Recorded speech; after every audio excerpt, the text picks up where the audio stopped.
feel like her story is one of many based Absolutely. on... I do not believe that she is special. I do not believe that she is a rare case. What I do believe is that she is the most important story. Real life.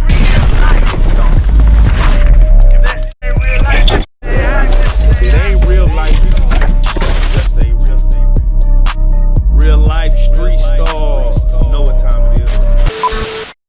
So I have to ask you then, what made you want to share this information with the world? Because sometimes some people will know these things and they'll take it to their grave. Tell us what made you and what did you expect after you brought it out to the world? From the messages my mom left me in her songs, as far as 1 in a million, it's a code, it's a clue. I have a 1 in a million type of eye condition where it's a different pigment or it's different colored a little bit. So that's the 1 in a million type of eye disease. And also from Anastasia Steele. That's 50 Shades. Anastasia from the Anastasia movie, as far as her song. And then you see it was a girl that was adopted, and then she finally met her family. And also Erica Kane. It's the All My Children character where she had 2 daughters. One was adopted that she was raped by, sorry to say that word, but the R word from a famous person when she was 14 years old, and her mother, they gave the baby away for adoption and made sure not to bring it up. So eventually the girl would forget it. Wow. So with that being said, with you coming out and, kind of letting the world know, you ruffled a lot of feathers where people were like, what? And like you said, normally people will shut down rumors immediately. These rumors haven't been shut down as even I would expect for them to be shut down, with proof showing that, anything is of the contrary of what you're saying. So what did you expect even with coming out and saying this or having these thoughts and having these feelings and, letting your memories out and kind of saying this? What did you expect how did you expect the world to receive you? The same way they're receiving it now. The same way. I thought about it. I'm like, I sound like I'm crazy. It's going to be hard to prove, but I know from my heart and know what the world is capable of. And the fact that they went so hard to try to dispel what I've been saying, I felt like I needed people to see me, because they were doing that to me privately and nobody knew who I was. And I was kept trying to reach out and try to reach out.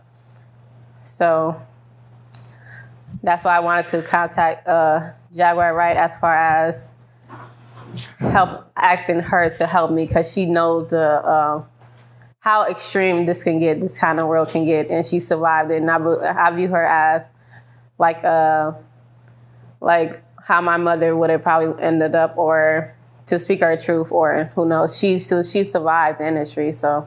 And it's crazy because, we actually have Jaguar Wright here behind the camera, and I actually want to ask Jaguar Wright to as far as advice, what did you feel when she reached out to you, when she told her truth? Because you come from a lot of people who have had lies and are now, not saying I don't want to use the word exposed, but let's say some things are coming to light. And now you're seeing another situation where things are coming to light. What were your thoughts when she reached out to you, if you don't mind to speak? By the way, I just want to shout out your edit in dialect, because the word exposed it's played out. It's old. It's whack like a Jerry curl waiting to die. We're going to change it to illuminate. Oh.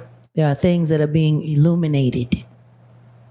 I like that. Mm-hmm. I like that. So, she reaches out to you. Yeah.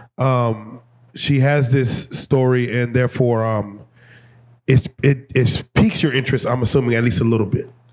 And therefore, we have her here in Dallas. Yeah. We have her here by own accord to even want to speak on this scenario. And she was able to do the Dalladelphia podcast. Yes. Do you feel like her story is one of many based Absolutely. on... I do not believe that she is special. I do not believe that she is a rare case. What I do believe is that she is the most important story. Because she is one of the shunned children of the entertainment industry. These niggas, they do all kinds of wild shit. And then they fuck up. And then they want to erase reality like it never happened. Yeah. And there are so many of these children, like Legina Gold, who are victims and casualty of their brazen, narcissistic, sociopathic ways. Her. Now you got the little LL Cool J baby. What's his name? The Love Benji. Ain't your name Love too? Yes. It's like now Diddy got the new baby Love. Like, what is this? Some kind of underground sex trafficking railroad? Something going on. Let me ask. When you saw a situation like where the Love Benji guy comes out saying, "Hey, LL fathered me," and you see there's a resemblance there. What are your thoughts when you see something like that? Because this happened after you came out publicly. And I'm like, his name Love too? Like, that's the first thing. I'm like, that's kind of, it's not coincidental at all. And I believe his story. I believe they do things like this. They said the magic word. Mm-hmm. The magic word he said was NDA. Do you know what NDA stands for? Yes. Nigga, don't ask. Let me go turn that off. Right. A non-disclosure agreement for those who in the political world.